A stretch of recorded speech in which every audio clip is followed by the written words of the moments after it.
When someone dies in the Jewish tradition, we bury quickly, within a day or so of their passing, and then we sit Shiva for 8 days where people come to pay their respects. Shiva is basically a Jewish wake, only it's after the funeral.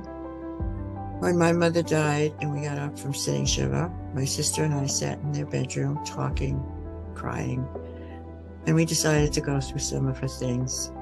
We saw some of her jewelry and just divided it up.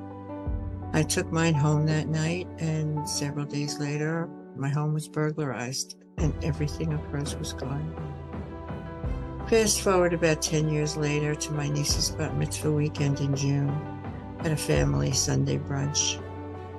We sat around talking, and somehow that came up in the conversation. My father was devastated. He asked why I hadn't told him, but I said that I had. He was such a mess, he never heard me.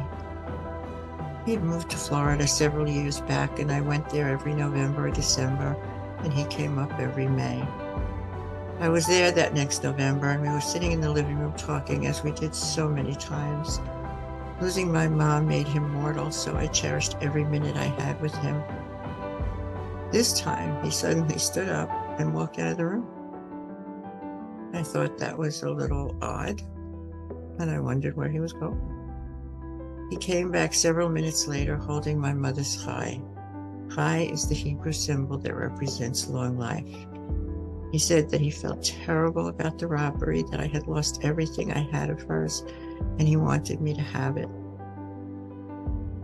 And then we cried together. I wear it every day and have done so since that day. I have it on now.